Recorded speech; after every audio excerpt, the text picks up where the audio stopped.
I'm Geoff from GC2 Photo Club, and in this video I'm going to show you how to turn a colour image black and white and then add back in selective colours using adjustment layers in Adobe Photoshop.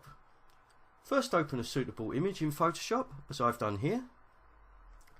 Make sure you have the adjustments panel open. If not, click on Window Adjustments at the top of your screen here to open this panel. Now click on the black and white adjustment icon. It's the half black, half white rectangle. That's this one here. As you can see, your image has now become black and white. You can use these sliders here to adjust how the colours are represented in black and white. For instance, I'm now darkening down the red and lightening up the blue, darkening down the green, and so on and so forth. When you're happy with how your colours are represented in black and white, you're then ready to start painting in some selective colour using the brush tool. First, activate the brush tool by clicking on its icon here. You can also use the keyboard shortcut B for Bravo, or in this case brush. Make sure that the brush tool icon is visible and not hidden beneath any of the other tools in the brush tool panel. You can do this by right clicking here and checking that the brush tool is at the top of the panel. In this case it already is, so I now have my brush tool active. You can change the size and hardness of your brush tool by clicking on this icon here and using this slider here to increase the size. Let's make it a little bit bigger.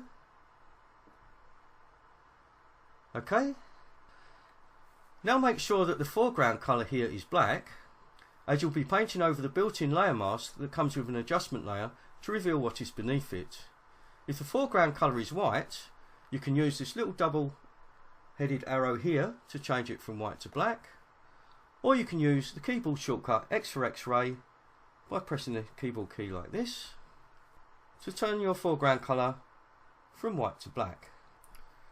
You're now ready to paint back in some selective colour, as I'm doing now to this old church's stained glass windows.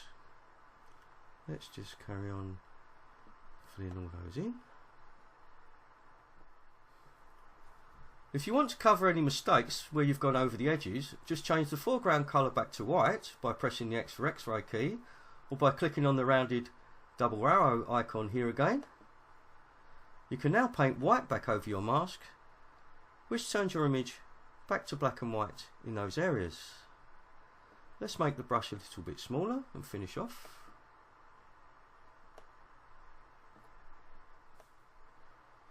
When you've finished adding back in your selective colour and tidying up any mistakes, save your work and you have finished your project. That concludes our look at how I use Photoshop's adjustment layers to turn an image black and white, and then to use the brush tool to add back in selective colour. Hope you found that tutorial useful. Please go to our website gc2photoclub.com for more videos and information. I'm Geoff from GC2 Photo Club. Hope to see you again soon.